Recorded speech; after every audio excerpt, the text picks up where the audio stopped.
Vamos unir os nossos pensamentos, pensamento em Jesus, pedindo ao Pai licença para falar do seu Evangelho e que Ele nos alcance, na medida exata que cada um de nós precisamos para dar motivo à verdadeira razão para a qual viemos para esta casa planetária.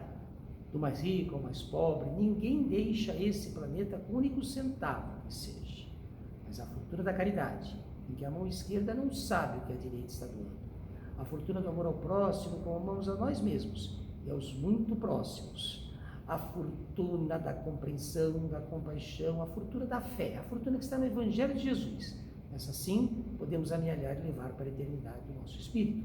Então, que possamos ouvir, refletir e principalmente dar ânimos, coragem e atitude em nossas vidas para praticar, para colocar o Evangelho de Jesus em cada momento que estamos aqui nesta nave terra. Que assim seja.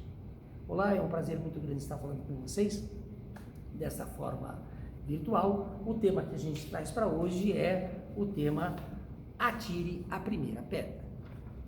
Está no Evangelho de João, uma passagem absolutamente conhecida, em que Jesus está na multidão, está pregando e de repente colocam numa posição de humilhação uma mulher em pé naquela roda de pessoas e tentam colocar Jesus numa saia justa, se é que era possível fazê-lo, se é que é possível fazê-lo no seu Evangelho. E aí fala o mestre, essa mulher foi pega em adultério e pela lei de Moisés ela deve ser apedrejada. Jesus estava lá com a cabeça baixa, meio curvado, escrevendo com o dedo na areia, meio que não dá conta do que estão falando. Mas os incautos, mas aqueles que querem provocar, insistem. E aí Jesus fala a primeira pedra, atire, fala a famosa frase, a famosa colocação de Jesus, atire a primeira pedra, aquele que nunca pecou, aquele que não está em pecado. Aquela multidão, num rompente de juízo, de consciência, de peso na consciência, começam a sair um a um, como diz o Evangelho, primeiro os mais velhos, depois todos vão se retirando até que fica Jesus e a mulher. Jesus levanta a cabeça, quando ele fala essa frase, atire a primeira pedra, aquele que nunca pecou, aquele que não pecou, aquele que não está em pecado, Jesus continua escrevendo na areia de cabeça baixa. Quando ele levanta, não tem mais ninguém, e ele questiona a mulher, onde estão os seus acusadores? Não sobrou ninguém.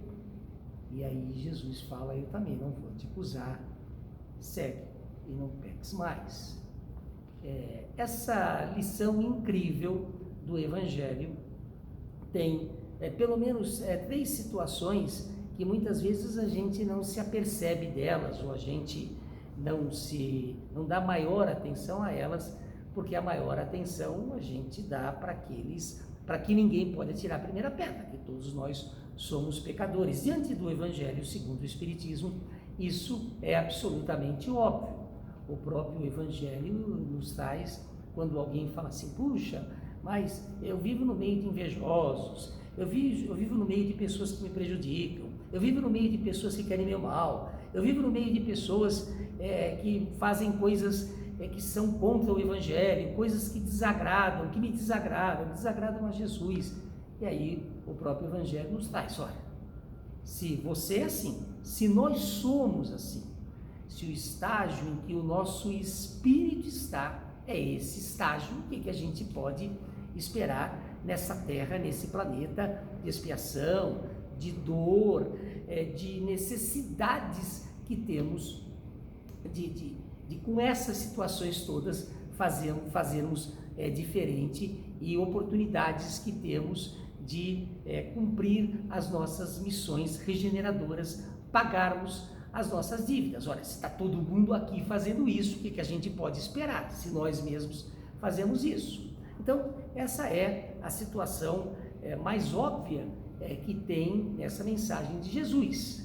Ninguém pode atirar a primeira pedra, absolutamente ninguém tem condições de fazer. Claro, alguns poucos espíritos de luz que vêm a esse planeta para nos auxiliar, que vêm nesse planeta para nos ajudar, que estão encarnados entre nós com missões absolutamente especiais, podem ter essa dádiva, podem ter essa situação. A grande maioria de nós outros não cabe outro caminho senão observarmos os nossos pecados, observarmos o quanto prejudicamos outras pessoas com graus maiores ou menores de intensidade e principalmente procurarmos as correções, procurarmos o caminho do bem, porque não temos a primeira pedra para atirar, como disse Jesus nesta passagem do seu Evangelho que está em João. Mas pelo menos 3 situações são absolutamente sutis. A primeira é a indulgência. Jesus foi absolutamente indulgente com a mulher. Ela estava em pecado. Ela tinha feito algo que não deveria ter feito. Mas Jesus, muito mais que a perdoar, Jesus deu um caminho para ela fazer a renovação, para ela mudar aquela situação. Um caminho novo na vida dela a partir daquele momento. Adiante, Jesus falou, vai e não peques mais. Diariamente ou cotidianamente, ou muitas vezes, cometemos os nossos pecados, os nossos deslizes. E também somos recebidos, somos oferecidos, somos ofertados pela graça da indulgência de Jesus. Ele nos dá inúmeras chances de fazermos de novo, fazermos diferente no caminho do bem. Agora, fazemos isso, ou temos essa reação para aqueles aos quais achamos, ou aos quais acusamos, ou aos quais apontamos de nos prejudicarem, ou não somos indulgentes como Jesus fez, ou como Jesus foi, e ao invés de atirarmos a primeira pedra, atiramos todas as pedras que temos e mais algumas, muitas vezes desproporcional àquela situação a qual fomos acometidos, talvez até no início com razão, porque fomos realmente agredidos, porque fomos realmente ofendidos, porque fomos isso, porque fomos aquilo. Mas será que a nossa reação não é maior do que deveria ser? E aí é a segunda sutileza dessa situação, que é o tamanho do jugo. No Evangelho de Mateus, no capítulo 7, Jesus diz o seguinte: não julgueis não julgueis para que não sejais julgados. Não julgueis para que não sejais julgados. E aí, esse é o versículo 1. No versículo 2 é o seguinte: porque com o juízo com que julgais, sereis julgados, e com a medida com que medis, vos medirão a vós. Olha que sutileza. Será que nós não estamos assim, empreendendo um julgamento ou uma ação muito maior do que a ofensa que nós temos, que nós recebemos, talvez mesmo em pensamento, muitas vezes não somente em ações, mas também em pensamentos? Isso me faz lembrar uma história para tentar elucidar melhor essa parte do julgamento que a gente faz das coisas e a força que a gente empreende nas coisas, de uma pessoa, de um empreendedor que montou à beira da estrada uma oficina para consertos de pneus. Ora, os empregados sabiam que muitas vezes ele colocava taxinhas, pequenos pregos na estrada para que os pneus dos transeuntes, dos motoristas furassem e pudessem se socorrer na sua oficina. Claro que uma postura incorreta, claro que uma situação indesejável. Esse homem ficou rico fazendo isso. Com a riqueza, começou a aproveitar um pouco na vida, tinha um sonho de conhecer a Amazônia e foi com a mulher dele conhecer a Amazônia. Alugam lá um carro e vão pegar um trecho da Transamazônica para conhecerem a famosa Transamazônica. Tinha um trecho lá que era de asfalto, habitável. Alugou um carro bacana, um carro legal. Na verdade, até reclamou um pouquinho para ter um upgrade daquele carro, para ser um carro melhor ainda, para ser o melhor carro, porque encontrou lá algum defeitinho no carro que já era bom que ele tinha alugado, mas fez lá uma pequena confusão, uma confusãozinha, e conseguiu um certo upgrade nessa situação. E vai ir lá na Transamazônica. Não é que fura o pneu desse camarada na estrada? Olha, ele tinha sido borracheiro a vida inteira. Trocar um pneu para ele era a coisa mais simples, era a coisa mais fácil, era a coisa que não o preocupava. Vai lá, tira o step e começa a procurar o macaco. E no carro não tinha macaco. Esse homem fica possesso, fica doido da vida. Começa a reclamar que é um absurdo, é uma desonestidade. Onde viu já alugar um carro de luxo sem macaco? Que isso não se faz, que comerciante desonesto, que dono de negócio desonesto, aquele que tinha alugado um carro sem macaco. Aí a esposa dele avisou, olha, tem uma borracharia adiante. Fecham o carro e vão caminhando para a borracharia. E ele começa a bravejar antes de chegar à borracharia. A mulher em silêncio, dizendo, olha, quanto pode custar aqui nessa estrada para alugar um macaco? Cara, é um absurdo, porque lá em São Paulo a gente faz isso, mas também São Paulo é diferente, né? São Paulo tem muitas opções, a gente não pode trabalhar com preço tão alto. Quanto ele não vai cobrar para me alugar um macaco aqui nessa estrada? Eu não estou vendo mais nenhuma borracharia, sei lá quantos quilômetros tem outra, com certeza vai ser um absurdo o preço. Ele vai reclamando e vai se aproximando da borracharia. Quando eles chegam na borracharia, ele lê a frase lá, aluga-se macaco. Esse cara fica doido. Ele vê um preço que ele acha que é abusivo, que ele acha que é um absurdo, e ele começa a gritar com os funcionários, pede para falar com o dono, começa a fazer um escândalo, que ele não paga aquele preço, que ele vai chamar o PROCON, que ele vai chamar as autoridades, porque isso é extorsivo. Até que a mulher o cutuca e o convida a ler a frase inteira. E a frase é, aluga-se macaco para tirar fotos de recordação. Não alimente o animal e trate-o bem. Toda a verba será revertida para a ONG de preservação dos primatas. Eles emprestavam o macaco lá, eles não alugavam o macaco. Mas aquele homem estava tão possuído do ódio dele, da raiva dele, do pensamento dele, do que ele fazia, que ele não se atentou, sequer leu toda a frase, toda a mensagem que estava naquele estabelecimento.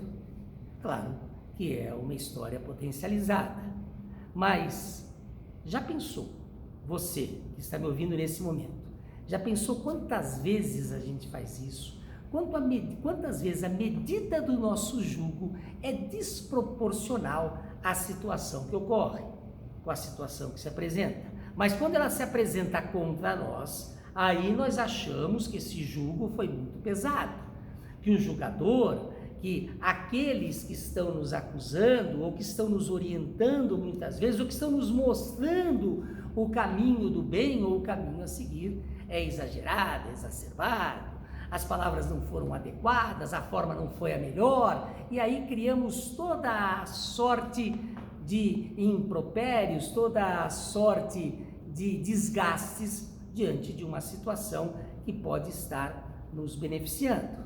Então, além da indulgência e além do jugo, a terceira sutileza que tem nesse ensinamento é aquela que nos indica o caminho. Vai e não peques mais. Siga o teu caminho, reencontre o caminho da harmonia, da paz, mas não cometas mais pecados. E essa talvez seja a maior sutileza de todo esse ensinamento, porque estamos aqui nesta casa planetária, nesta nave a qual todos nós estamos embarcando na viagem rumo ao nosso progresso moral e espiritual, sempre avançando, sempre procurando caminhos, ou sempre tendo oportunidade com caminhos que nos levem a isso, mas estamos fazendo a nossa parte, estamos realmente procurando não pecar mais, estamos diante das situações que nos apresentam no nosso dia a dia, fazendo diferente ou estamos repetindo, repisando da mesma forma? Ah, eu sou orgulhoso porque é meu jeito de ser, eu não consigo mudar, agora eu não mudo mais, vou deixar isso para uma outra encarnação. O Evangelho diz que eu vou ter uma outra oportunidade, então eu vou deixar para outra oportunidade, porque nessa eu estou vendo que eu não vou conseguir mesmo, então eu vou deixar para o futuro resolver. Eu até tentei, mas o outro lado não me facilitou, não me deixou. Aquela pessoa é assim mesmo, puxa, eu até tento, eu até vou do meu jeito, porque eu sou assim. Meus amigos, é muito sutil o que o Evangelho nos mostra, porque o Evangelho, como Jesus fez com aquela mulher que foi pega numa situação desfavorável, e Jesus não a julgou, Jesus a apoiou. Jesus, ao invés de deixar ou induzir a multidão a apedrejá-la, como está nas leis de Moisés, claro que só em alguns países hoje acontecem essas situações, o mundo já evoluiu bastante nesse sentido, mas Jesus, ao invés de deixar que a tradição fosse aplicada, que a lei de Moisés fosse aplicada, Jesus questiona toda a multidão. E quando fica sós com essa mulher, Jesus, ao invés de lhe passar um sermão, ao invés de condená-la, pelo contrário, Jesus a deixa com a sua consciência, com a consciência dela, e diz: vais, segue teu caminho e não pecas mais.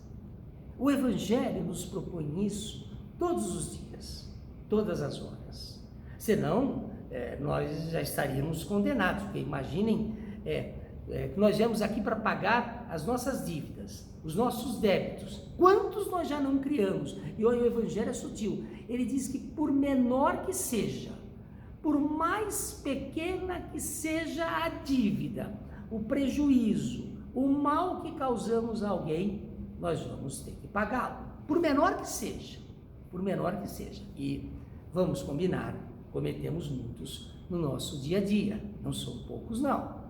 Então, quando Jesus nos dá a chance de pegarmos de novo o caminho e não pecarmos mais, ele nos dá a dica, ele nos dá a condição de irmos para o caminho do bem, de fazermos diferente. E todos nós temos essa oportunidade todos os dias da nossa vida. Claro, essas oportunidades aparecem em situações diferentes, as situações que se apresentam na nossa vida para que possamos melhorar, elas não são iguais, elas são semelhantes, senão ficaria muito fácil. O professor não pode dar a mesma prova sempre, porque senão o aluno não vai aprender, o aluno vai decorar aquela matéria. É como nós encarnados, nós iríamos decorar a saída, nós teríamos subterfúgios para as situações que se apresentam. Não, elas se apresentam de forma variável. Aquele que tem um problema de relacionamento, aquele problema de relacionamento se apresenta de várias formas, é com os vizinhos, é no serviço, é com um grupo de amigos, aquele que é muito agarrado às coisas da matéria, que precisa de alguma situação financeira, que lhe falta, porque tem orgulho, porque tem empáfia, porque tenha o que tiver, a situação não se apresenta sempre da mesma forma, é uma coisa que se acontece, é uma coisa que quebra, que ele precisa gastar o dinheiro, é uma situação que ele precisa, que ele tem necessidade, muitas vezes até extrema, ou seja, as situações se apresentam de forma diferente para que possamos aprender com elas. Esse é o caminho, essas são as oportunidades que temos no nosso dia a dia, enquanto encarnados, enquanto nesta nave planetária. Então, além de todos nós sermos pecadores e todos nós termos oportunidades, o Evangelho de hoje nos traz 3 situações muito sutis. A indulgência, o tamanho do jugo que nós aplicamos quando as situações são relacionadas a gente, porque sempre queremos um jugo leve. fardo leve. Jesus diz que o jugo dele e o fardo dele é leve. Mas quando nós nos direcionamos, quando nós estamos diante da ação em relação aos demais, que jugo nós aplicamos, mesmo que seja o julgamento do pensamento, como da historinha do borracheiro que eu contei. E a situação que o Evangelho nos traz, da gente sempre ter um caminho novo, o caminho do bem, o caminho da moral, o caminho de não pecar mais. Vamos refletir sobre essas situações e vamos mais que isso, vamos empreender, vamos colocar em nossas vidas o Evangelho de Jesus para que possamos transcorrer esse período enquanto estamos encarnados da forma mais produtiva possível para o nosso bem, para o nosso progresso moral, para o nosso progresso espiritual, a razão para a qual viemos para esta casa planetária.